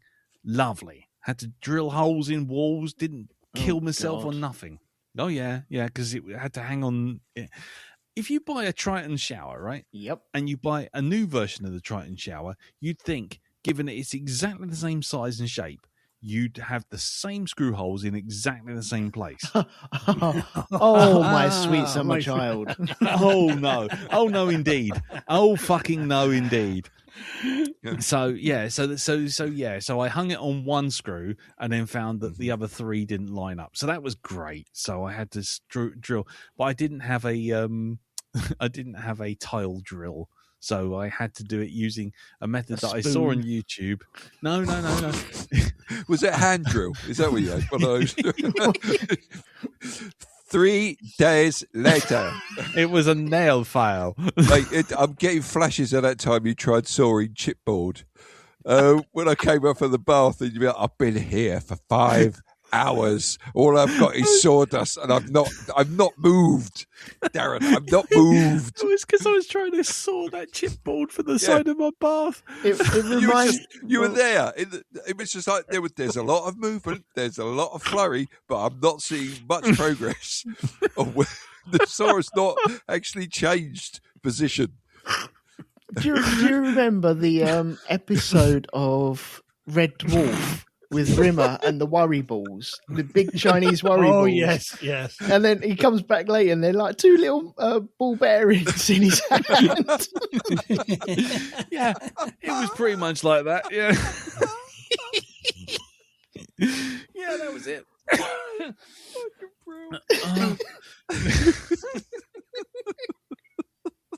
Sitting there in a cloud of dust, and my saw had gone about 1.5 millimeters through this fucking fiberboard. Oh my god! It was like, I'll tell you what it looked like. It looked like it's Lee Metcalf DIY live from Arrakis. That's what it looked like. I'm still wearing my still suit, trying to fucking breathe in this dust. Yeah. Anyway, so I got the shower working. So now I'm 2 for 2. I've got the washing machine done. I've got a fucking shower done. I've drilled through holes in walls and everything, and I haven't killed myself, sprung a leak, or electrocuted anyone. All Wonderful. Good. So I think, right, a Raspberry Pi. It's literally 3 pieces. It is it's an SD card. It is what's called a hat, which is a little tiny circuit board that sits on top of the Raspberry Pi. A hat. And it sits on top of the main circuit board. Look at my hat. Look at my wonderful hat. All around my hat. Anyway. Oh, God, I'm going to have that stuck in my fucking head for days now. You're welcome. So anyway, and I'm thinking, right, okay, so it's literally put one bit on top of another bit and put the SD card in. Brilliant. So and then I suddenly go, oh no, I've got to put the fan on as well. No problems. I can do this. So first off, I put the fan on top of the Pi chip on top of the main board. Put the fan on, and then I put the SD card hat on top of it, and it goes dink and hits the top of the fan. And I'm thinking, oh, I need something that lifts it up, a riser. But no, don't worry. A riser is inside the box, inside the spare box for the hat thing. So I get the riser out. I put it on, and then I stick this thing on, and it's like, it's now too tall for the legs that you have to screw it into. So now I'm like, washers. Look at I can use washers. No. So then I go, glue. No, I look at my Play-Doh. No, I use that drawing wine pins. cap. Lick it. Just make it. Can you form a rudimentary lathe? Wrapping paper. Using fucking barbed wire. So I look in the actual case because I've got a special case, and the special case says, "Oh, because we're a little bit taller for a bit of airflow for whatever project we've got a different riser, a different size." So I think, brilliant. Now, just so you know, a riser on this Raspberry Pi is literally just a block of plastic about 2 inches long with about 18 tiny thin copper/gold pins sticking up. And what you do is you take it, you put it on the board, and then you put the hat on the 18 pins very carefully and slide it over the top, right? So I'm thinking, this is a piece of piss. Now I've done it, God. and I've realised that the riser that came with the case is too short. The other one's too tall, and this one's too short. So now I'm thinking, fuck it. what's going on? But I can't get it off because it's these tiny little pins and they've all grabbed onto each other. So now I'm sitting there with pliers and everything. As I do that, I'm like, I think, fuck it, I'm going to do it with my fingers because I'm really starting to worry that I'm going to break something. So I do it with my fingers. As I do that, I ran my thumb along the thing. Oh, no. Oh, my God. Blood everywhere. The Raspberry Pi is now crimson. It's like my thumb is bleeding up my arm. I'm like, this should not be like this. It looks more like cherry pie now. Like cherry pie. And I'm like, I know what I'll do. I'll dab it down. I dabbed it down. I'm dabbing the blood off the board. That's it. Anyway, I do that. I pull this riser as hard as I can. There's blood still flying everywhere.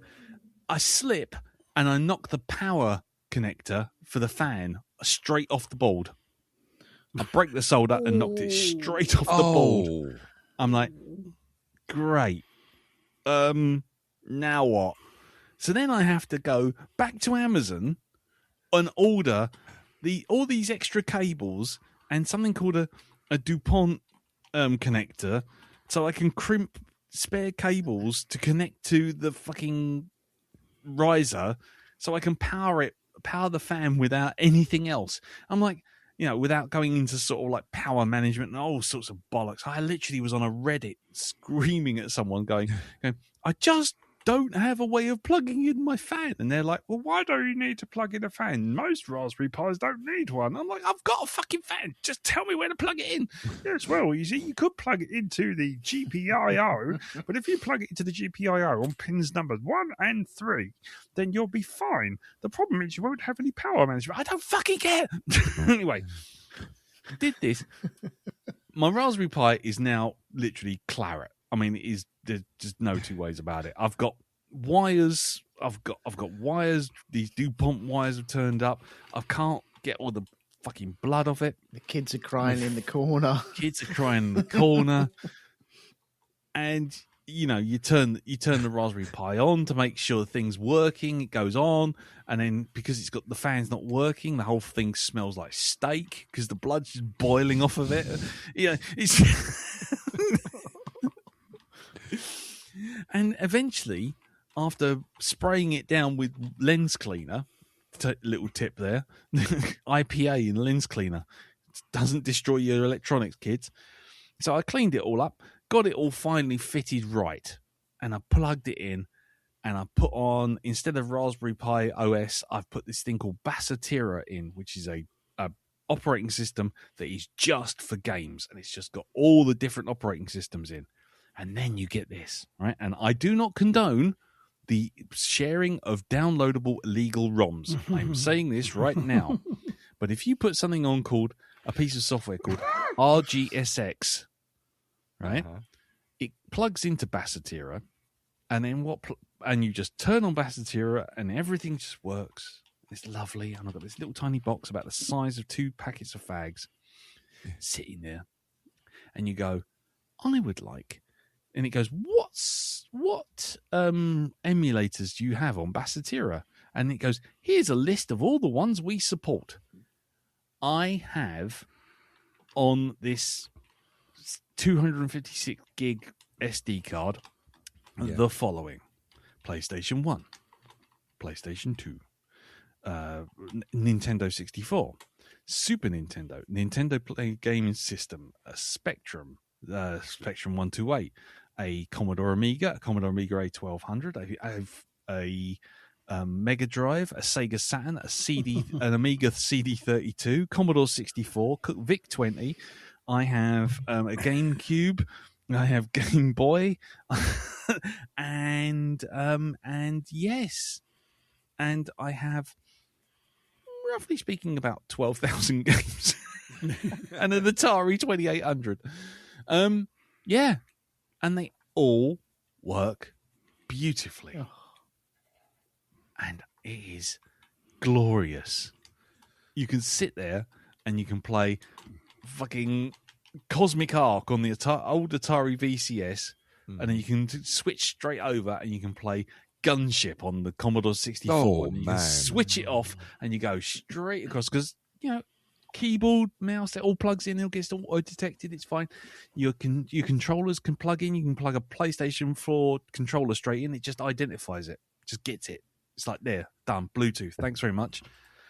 And yeah, Sonic the Hedgehog 1, 2, 3, go over to the Amiga CD32, the Atari Jaguar, playing Aliens vs Predator on Atari Jaguar.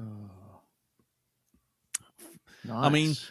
I mean, apart from the 3 pints of blood that I lost and the roughly 40 quid of extra cables and pipes and shit that I needed to buy to get the thing to finally plug together, the Raspberry Pi is an awesome bit of kit. Unfortunately, you have to feed it blood every 3 days now, though. Yes, Umon the Blood God must be appeased, otherwise your house will fold up like the house from Poltergeist. So it hasn't got the voice of Levi from the Four Tops. He's got a number, Metcalf. And now it's supper time. And then just quickly before we wrap it up, because I'm really aware that we were supposed to have a short one, but here we are at 11 o'clock at night. I watched a few films. I watched Pluribus, which we've obviously talked about, but I watched the remake of The Running Man. Oh, right. Okay. What did you think of the remake of The Running Man? It's closer to the book, which I appreciated until the it's going to be 9/11. Yeah. They kind of fluffed it. Yeah. And then it turns into, and now here's a narrator to explain the ending that we couldn't film because it's going to take too long. And we don't want to show you these things. So here's a man on the telly who just says everything. And it's just like, now fuck off. So I didn't like the ending. It kind of really fell on his face for that. The second film I watched is one called Relay. And now this one I might actually put on the docket because it's kind of interesting. It's a throwback to those sort of 70s and 80s conspiracy thrillers. Yeah. Yeah. And essentially, there's an organization called the New York Telephone Relay Service. Yeah. Right. And what happens is whistleblowers from corporate companies, who want to talk to the company and basically either blackmail them or just give their stuff back. Yeah. Yeah. Talk to the data handler. Yeah. Through this relay network. So the relay network is a bunch of deaf people who can only talk through text. And they don't know who's calling them and they don't know who they're talking to. So what happens is, like, there's a guy like Riz Ahmed who gets hold of like secrets and he keeps them away.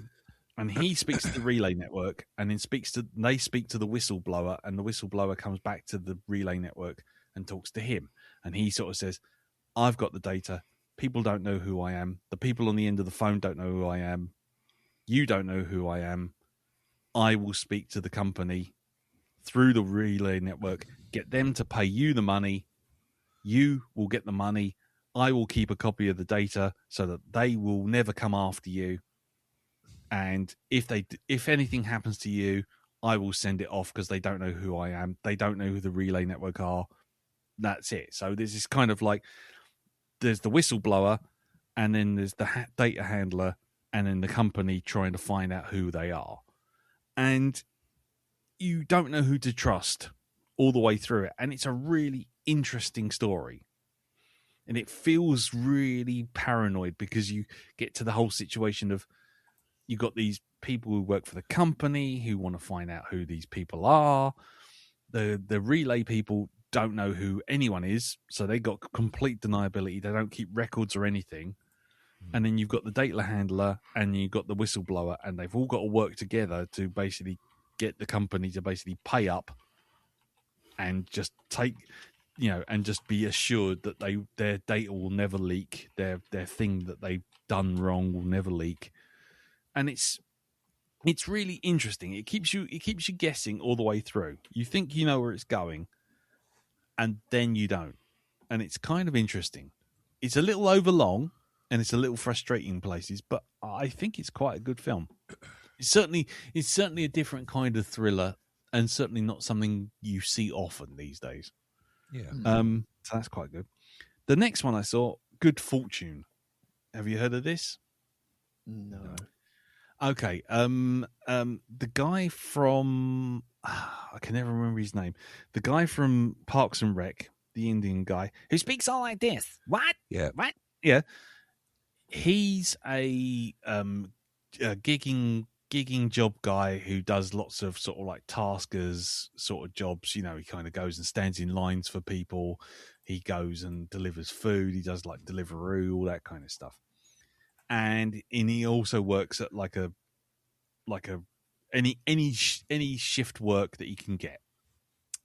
He's having a really shit time, and he shoots his shot and tries to be like a helper for Seth Rogen, who's this big tech bro.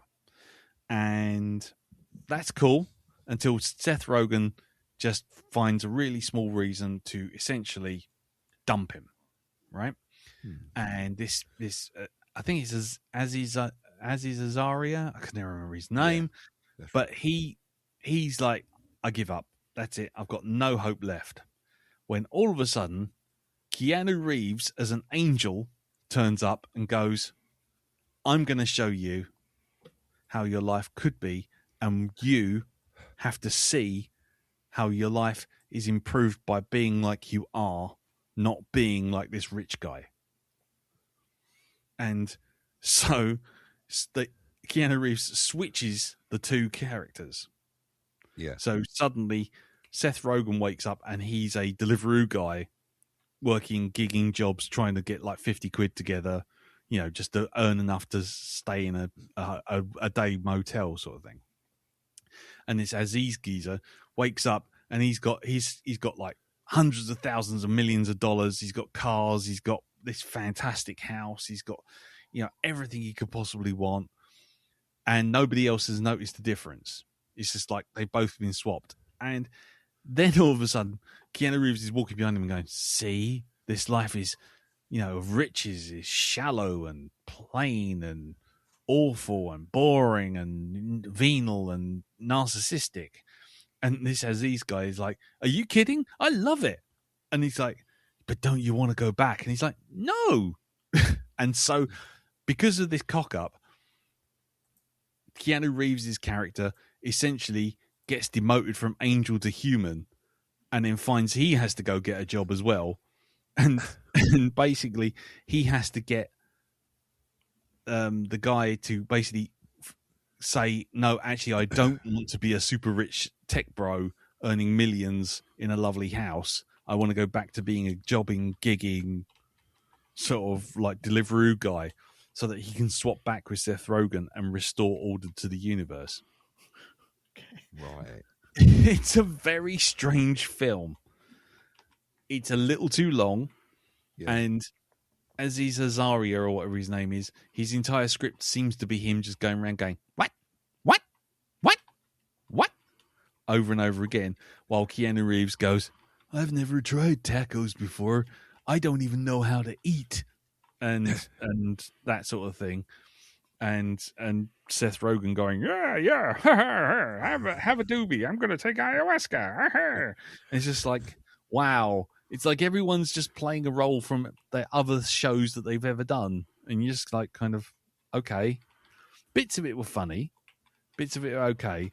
Bits of it are too much kind of like, oh, you know, stick it to the man. You know, being rich and tech bros are bad and all this kind of thing. You're like, no, it doesn't look bad. And it's a bit trite. It's a bit like Trading Places, but not nearly as funny. Oh, right. But lastly, and this one I think may well end up on our docket at some point in the future, I watched the reboot of Red Sonja. Oh. Okay. Oh, lordy. What a film. And by what a film, I mean, what the fuck was I watching? It's one of those films where someone's gone, do you know what? Nobody's made a what's his name? Is it Robert Howard? Yeah, Robert E. Howard. Well, Robert E. Howard, yeah. Well, Red Sonja isn't in the Howard stories, but she appears in the Marvel adaptations in the 70s. That's when she was sort of created, and she sort of became her own sort of thing. Sometimes unkindly referred to as Conan with tits. Well, funny enough, basically Conan gets name checked, and they obviously start trying to do this universe of things, in the Cimmerian sort of, old ages kind of thing. And there's lots of nods and winks sort of suggesting that Conan's the king in the north and all this kind of stuff. He never turns up, by the way. But essentially, the movie is like a cheap, cheesy. It's like someone said, do me Lord of the Rings. And they go, we can't afford it. This is the Hallmark Channel, sir. And he's like, fuck. Okay, what can we do? Well, we can do Red Sonja. Okay. Well, how are we going to do that? Well, we're going to just have this lady in a tin bikini. Brilliant. What's she going to do? Not a lot. But she'll look great in a tin bikini. Okay. But won't that be kind of sexist? Well, actually, when she's having a barbarian fight in an arena, sir, what we'll do is we'll have her stand up to the patriarchy by choosing her own armor. Brilliant. What will her own armor look like? It'll be a tin bikini, but his shoulders. And it's like, okay.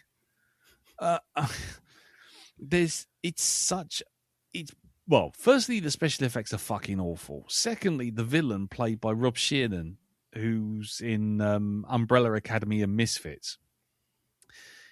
His entire villainous plan is, I want to learn how to do technology so I can make the world better. And it's like, and that's it. That's it. That's his entire thing. Beautiful. And if I can find the second half of this magic book, it will tell me how to do all these magic things. And then there's a whole magic race of magic people who go magic in the forest, and they've got the other half of the book, and he's looking for them because they're magic. And then they turn up and give him the book, and a fight ensues, and then the film ends. Oh, right. It's pretty much it. But don't worry, she mentions Conan at least once, and she's wearing a tin bikini. Did I mention the tin bikini? The other thing I've got to mention is that the best actor in the whole film is her horse. Nay, surely you can't be serious. He's the main character. But no, it's fucking rubbish. It genuinely is absolutely fucking rubbish. I don't know why we picked it. I think it's because we keep looking at doing one battle after another when we go, let's watch a film. And then we look at one, and we've got it ready to go, but one battle after another is 162 minutes. So it's like, wow. Yeah, you want to sit down and watch something. So it's like we can either watch 92 minutes of Tin Bikini Lady rides a horse, or we can watch 162 minutes of Leonardo DiCaprio as a deadbeat dad in the desert. I don't know which one I'm going to go for. Which one? What time is bed? In about an hour and a half. Brilliant. I'll pick the shorter one. So yeah, that's it. But that's been my time. Oh, video games, just to get them out of the way. I started playing a game called Alan Wake 2. Oh, okay, which I absolutely detested. Oh, right, okay. No I mean, I know it's supposed to be good. Everyone's telling me it's an amazing game, but it's basically, it thinks it's really clever. Oh, it loves the smell of its own farts. It's a game that's so insists on itself. Basically, You're a detective. It plays like a third-person perspective thing. You're a detective investigating a ritualistic murder. which you actually, at the start of the game, take part in. Not as the detective. The game shifts perspectives. So you're a victim. He climbs out of a lake, walks into the forest, suddenly gets attacked by a bunch of cultists and dies. You switch to lady who is a FBI agent, and she's just got psychic powers. Never explained, never referred to. Nobody ever says anything except like, you've got quite an intuition for these things. But the game, she's trying to investigate the murder. But then what happens, and this is early on, so this is not spoilers, but early on, she finds a piece of paper on the corpse. This corpse is naked, by the way, so she finds it actually in the corpse. Oh, good Lord. Yeah, oh, good Lord. So she takes the piece of paper out, and she finds the heart that was taken out of the corpse, and both of them have passages of a book written on them. And it turns out those passages are written by the main character, Alan Wake. And he looks like kind of like dollar store John Wick. And he sits in a cabin, and he sounds very much like he's trying to do a Jared Leto impression. Oh God! All the people to emulate for your performance. Exactly. So Captain Cardboard. Fucking Captain Peter Cardboard. No, sexual offender Cardboard, isn't it? Oh, I don't know. I'm not going to say any more than that. I'll just move away from that one. Shall we say inappropriate actor Cardboard? And essentially, the pieces of paper are describing what you're doing as you're playing. So you've got this voiceover going, as she picked up the piece of paper, she realized that she was in a forest where things weren't seeming the way they seemed, and all this kind of thing. And you're like, right. And you've got to go into her mind palace, which is a little map button. You go into a mind palace, which is a chalet, and you put together all the clues on the wall by stringing them all together. You know, like when you see those strings. But the problem is, you're supposed to do it like a puzzle game, like kind of, oh, this clue. What does this clue mean? What does this clue mean? And all you do is you just go, does it work here in this section? No. Does it work here in this section? No. Does it work here? Oh, yes, she's drawn a line to it. Okay, brilliant. That's the clue. Brilliant. I figured it out without knowing anything. I've just gone click, click, click until it works. And all the puzzles are like that. All the puzzles are like Monkey Island puzzles, where you walk up to something and you go, does the tentacle work on this? No. Does the key work on this? No. Does the onion work on this? Yes. Brilliant. I figured out the puzzle. Right. And then it switches to Alan's perspective, and he's in an imaginary world of a TV interview studio, and he's speaking all like this. And one of the characters from his book is talking to him, and one of the characters from his book also happens to look like one of the characters in the section where you're the police woman. So it's like, okay, so none of this is real. This is all in his book, and he's just manipulating reality. Brilliant. He's just seeing things. Well, or he's in another universe or something. I don't know. The problem is that it's really, really, really thinks it's cleverer than Yao. I'm much cleverer than Yao, because it's like, you don't know that this is actually Alan Wake's imagination, and you're just playing in his imagination. It's like, fuck off. And then I found out that one of the main characters who reoccurs, is actually the main programmer. So he stuck himself in the game for extra levels of meta. And then you think, right, okay, so we got all this weird fucking story. We got this stupid fucking puzzles. We got this boring fucking detective story. Let's at least have some decent combat. And what it is, the combat is bad guys are made of smoke, and you can destroy them by shining your torchlight at them, and then they weaken, and then you can shoot them, which is a good idea in principle. The problem is that your batteries on your torch run out like this. Oh, I've turned it on. Please insert new battery. I've turned it on. Oh, please insert new battery. Oh, I've turned it on. Please insert new battery. So when you have to do a sequence where you're running through a city of smoke monsters and you've got 6 batteries, you literally go 2 steps, dead. 2 steps, dead. 2 steps, dead. 2 steps, dead. And it's like, I don't think I want to play this anymore. So Alan Wake can go fuck itself. Lovely. And the last game I played was Absalom, which is essentially, and I'll spare you the details, essentially it's, do you remember Streets of Rage? Yep. Yeah. Walking along and just beating things up.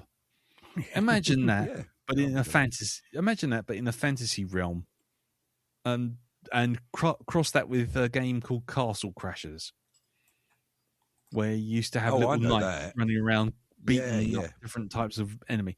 Yeah, that's it. It's great fun. It's cheaper than Alan Wake by quite a margin. Buy that one instead. Because it's just a little. There will now be a short intermission.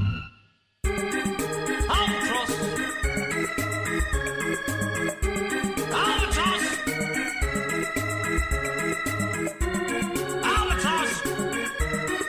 Albatross! Course you don't get bloody wafers with it! Yeah, so Absalom is just a fun game. Get that instead of Alan Wake, and yeah, enjoy punching gnomes in the face and cutting the legs off of tiny mushroom people.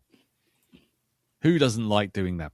Anyway, right, so that's enough of that. Enough of this game nonsense. Right, so I think that's it. I think we're done. I think we've caught up on everything. We won't have to do this again next week.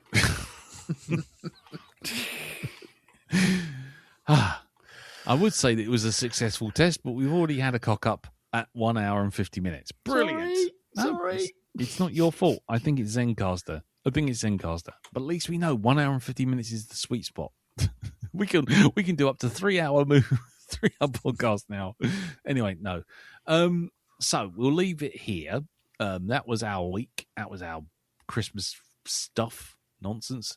And yes, now it's time to get back on the horse.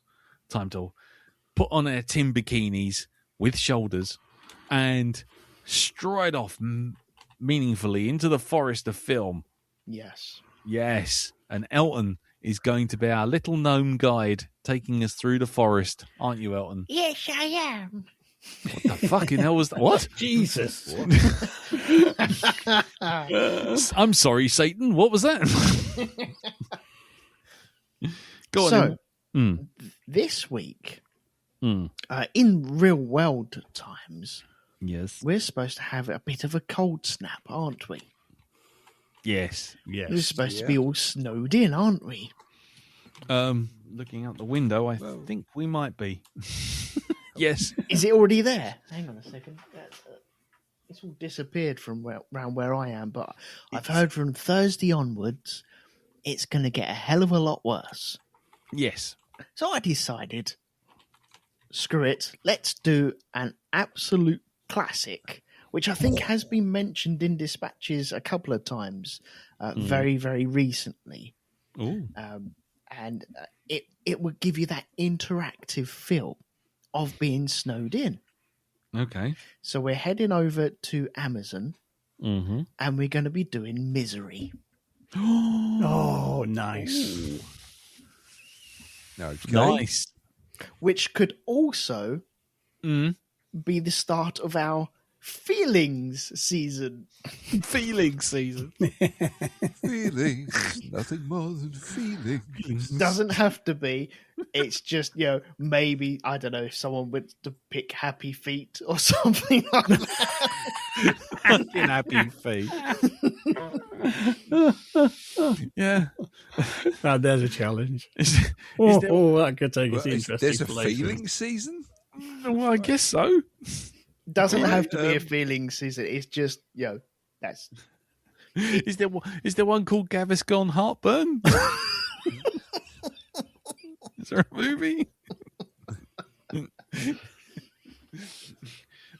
I'm sure Jack Black's in it. Oh, I'm sure he is. I was going to say I haven't seen one called Bunged Up because I've eaten too much turkey. But anyway, Misery. Misery. Has anyone seen this film? Yes, I have. I have indeed. So Yes. Yep. Yeah, Yeah. I think it'd be you have to go a long way to find someone who hasn't. Mm-hmm. I also would like to apologise to anyone who's having ankle surgery or this in the next few weeks, or is wearing compression socks. If anyone's having orthopedic surgery, orthodontic, sorry, I stand corrected. Yeah. Anyone who's decided to go driving in the snow, just Exactly. generally, yeah. And let's not pick the movie Happiness, for Christ's sake. Oh, Jesus Christ. Yeah, let's just skip around that lightly. Right, okay. Well, Misery, huh? Let's do this. Let's do this. Out in the snow, in the cold snow. Maybe we could do, if it's still snowing next week, we could do another snowy movie. Why not? Yeah. Oh, okay. Yeah. I mean, it could do. I mean, it's totally up to us. It's all free game. And, there you go. Whose turn is it next week to choose a film? If it's Elton's pick this week, hang on. I'm just live on air. Man looks up his own I podcast. think it's Jim. I was going to say I think it's Jim, but we shall have a look. Hold on 1 second. Electric Boogaloo. So last week was Tornado. That was mine. The Substance was the week before. No, I think it was Jim. So that was Jim. me, yeah. So Jim, me, you, Elton. So Darren's next. Oh, right, okay. I think I've got an idea. Are we go what? So what are we doing? Are we going with feelings? Are we going with weather? I'll tell you what, dealer's choice. If you got an All right. if you All got right, our season will be based on what choice you go from there. If you go for a weather story, then we'll do weather season. If you go for a feelings one, we'll do a feelings season. No idea. Okay, if we do weather, do we have to pick a different weather? No. We can pick. We can stick with snow. Yeah. Yeah. Is that right? Yeah. Great. So we're doing Empire Strikes Back next week. Yeah. Or The Thing for the third time. Bollocks, Rob's that out on the list. Son of a bitch. This son of a bitch. Son of a bitch. Right. Okie dokie. Well, brilliant. So, there you go, ladies and gentlemen. First movie of the year will be Misery, a film and a description of the coming 12 months. Welcome to 2026. 2026. We're only 6 days in, and cynicism has told us already that we're all fucked. In fact, let's be honest. In June, it's going to be the 6th of the 6th, 26. I mean, it's going to, people are going to start looking at numbers. All I'm saying. That's all I'm saying. Just prepare your Facebook to just block out 6/6/26. Yep. Because you know that's coming. You know it. Anyway, right. So brilliant. We'll be off to the races with Misery. So before we go, let's go to the Pimp's Corner. And Jim, apart from recipes of ginger alcoholic beverages and how to fend off invading forces using a Christmas cake on fire, what else can you give us? Well, for New Year, I actually did some New Year specials this year. On my readings podcast, I read a ghost story set on New Year's Eve in the M.R. James tradition, and over on Hypnagoria, I did an investigation into a ghost that allegedly walks at New Year and traced how that particular legend and folklore has evolved and is continuing to evolve thanks to the dubious magic of the internet. Brilliant. Nice. And that's all over at hypnagoria.com. It is indeed. Brilliant. And what about you, Elton? What's going on in Rogue 2 Media Land? I can't remember. Nothing at the moment. It's holiday season, so nothing. I'm afraid. I was going to say, is any cars going around these circles? No, they've all stopped. Has Verstappen moved to a different team or something? No, he's stopped. Is the MOTs due? No, they've all stopped. Okay. Everything's stopped. It's all stopped. stopped. Yep. It'll all be over by Christmas. Okay, cool. You can listen to everything being stopped on the Rogue 2 Media's channel. Right, Darren, are you doing anything? Not really. Cool. Neither am I.